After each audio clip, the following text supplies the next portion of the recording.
Hello, everyone. I hope you guys are having a wonderful day, making some really good trades. And yep, let's just get into it here. And I hope you guys had a happy new year and celebrated with your friends and family, or even some of you are even in the Discord on the charts and looking at stuff and still posting stuff. So, as long as you're happy, I'm happy.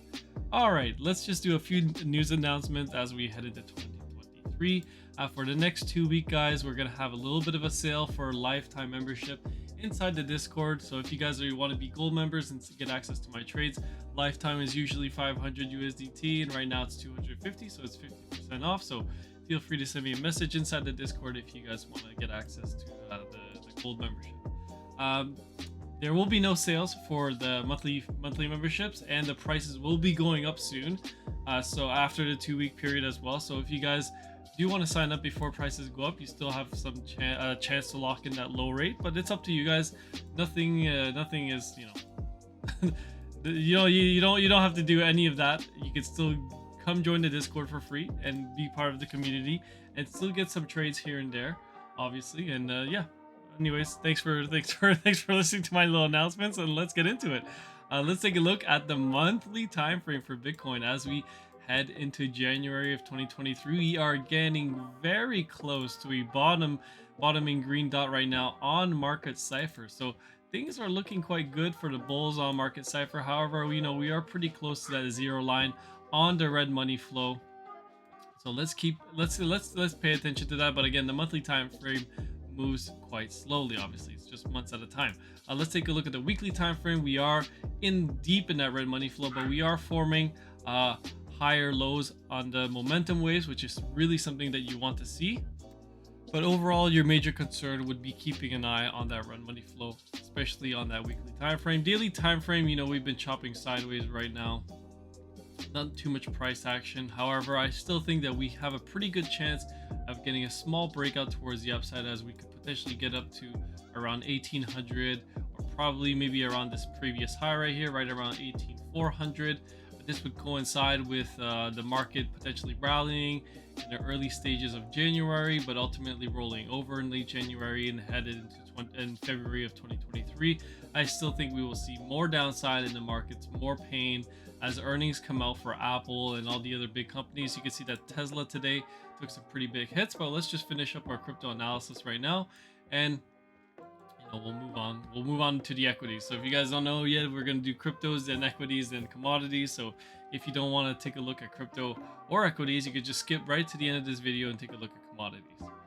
All right, let's move on right here. We are actually in a couple trades right now on ADA, Algo, Atom, and a few other ones, and we are all in the money on those trades right there. So very, very nice to see. We can see that we are getting some nice pumps in the altcoins right now, but just be careful, because once just because these we're gambling in the altcoins doesn't mean you should be going all in. Again, all the trades that I post are risk managed trades. They're all managed accordingly, not to over leverage. And we buy the bottoms and we sell the tops, and it sounds like a magic, but it really isn't. It's just taking a look at the chart. So you can see right here we picked up some algo right now. We're up about 13% on this trade. So if you guys caught this trade inside the Discord, congratulations. If you didn't, maybe you'll consider becoming a gold member and you'll get access to these awesome trades. And again, my profit loss history is posted on my website.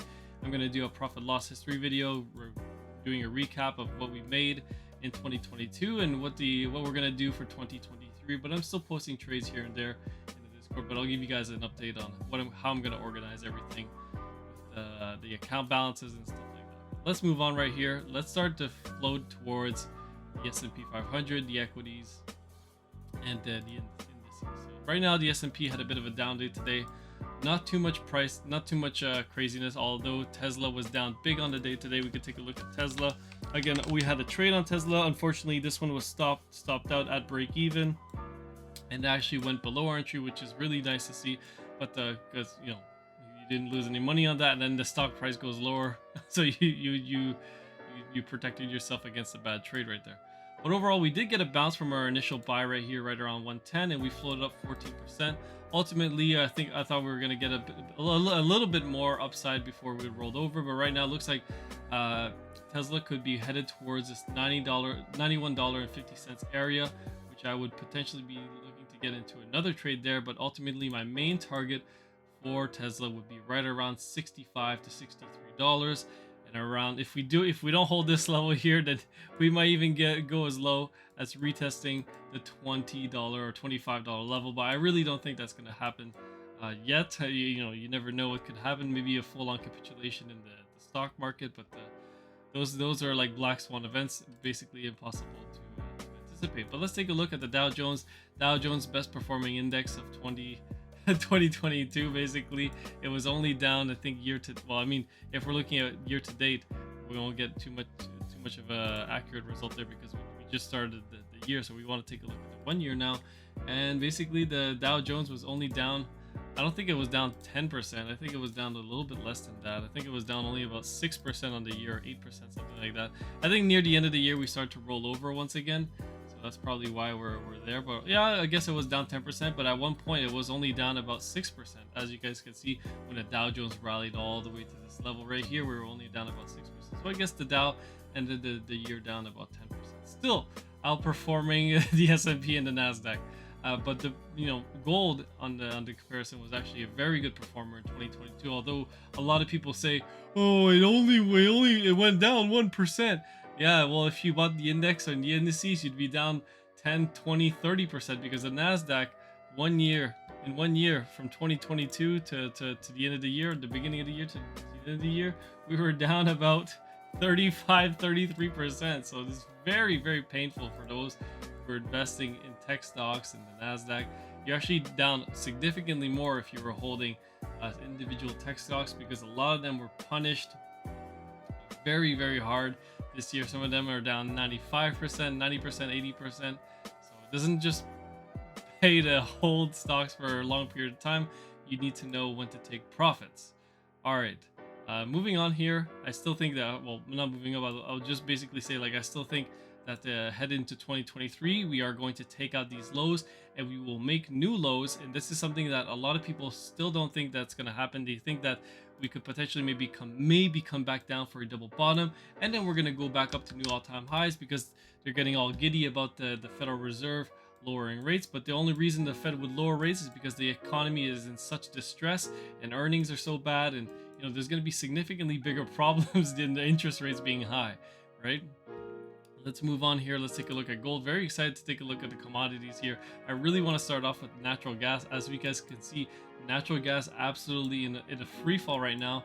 And I remember when we were trading right around this $10, $9 area, natural gas was, everyone was saying it's going to 20, it's going to 15. The exuberance was absolutely insane, and we were shorting right around this area. And again, if you were holding your shorts until now, congratulations to you, because you would be up about 60%, because we posted trades about entering shorts right around this area. Obviously, I like to take my profits early, but if you guys are risk takers and you want to take on more risk, or you like to hold your trades for a longer period of time, you could be up a significant amount of money right here.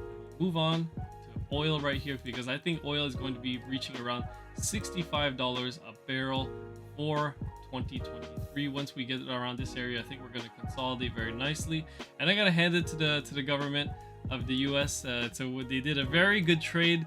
They were selling oil at $120 a barrel, and now from the SPR, and then basically netting a very nice profit. And then now they're buying back, filling up the SPR back at $65 a barrel, or right around this area. The the government is buying back oil at the low. So I guess they're doing one thing right, is selling oil high and buying oil back low, which is not something you see the government do something right. But let's move on.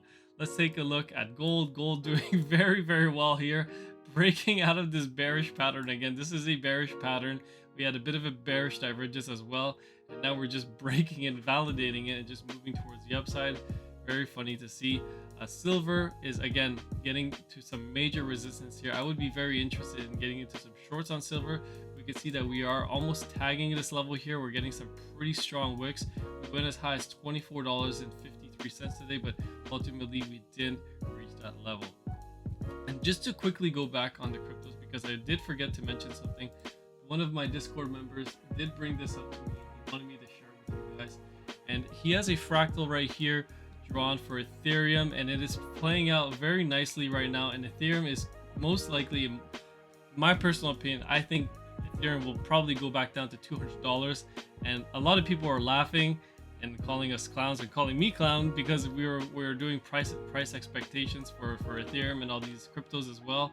And you know, it could be very realistic just because we are nearing the bottom of a bear market. If the S&P starts to sell off again and roll over, then there is no indefinite bottom if they don't start printing money soon. If the rates are still high and the market rolls over, crypto may not bottom yet. We may get a nice little fake rally here, a fake out, and then start to roll over after that. That's very possible, but I don't think that we are going to hit the definite bottom for a long period of time. I think that dollar cost averaging is also a good idea if you don't know what you're doing within trading, but yeah, do what you want. None of this is financial advice. Yeah. This is another fractal you basically drew like this as well, and you can see that Ethereum is slowly bleeding down. It will take some time to hit the bottom, and you could hit the bottom right around September of 2023 if we follow this fractal. But again, we're gonna have to see because these are just fractals, and it may not play out as we want. Let's take a look at some quick calendar notes right here to end off the video. Today we didn't have too much news, but tomorrow we are going to get the JOLTS job openings, and they're expected to be slightly lower here. The forecast is just to be slightly lower right here. That's going to be interesting to see. And then we're going to have the FOMC minutes going to come out at 2 p.m. We're going to see if they're anticipating a higher rate hike or a lower rate hike, depending on the last meeting that they had. But so far it looks like we are going to get a potentially smaller number that they're going to do in January for the FOMC minutes. I think the FOMC minutes it's going to be coming out. Is it the day before the CPI? Is it a couple days after? I'm not too sure. I forgot. I don't have my FOMC calendar chart for 2023. Yeah, I still have the one from 2022. Let's look at Thursday. We're gonna have the ADT non-farm employment change, and then on Friday, I think we have the unemployment rate that's gonna be coming out, and the non-farm employment change as well. So that's gonna be some really big market moving events. They're expecting that unemployment does not go up; it's gonna stay flat. If that's the case, I think the markets are going to sell off significantly. They really want to see unemployment go up, because if unemployment going up could signal that the Fed could be potentially doing a soft pivot, or at least a pivot in the short term based on economic data weakening. Anyways, guys, thanks for listening. You guys have been awesome. Had a great time in 2022, and I expect to have an amazing time in 2023. So feel free to join the Discord. And again, it pays to be a member. We had a giveaway stream on December 30th. We give some free memberships away and some gear. So if you guys want to win those, feel free to join the Discord, guys. Love you guys.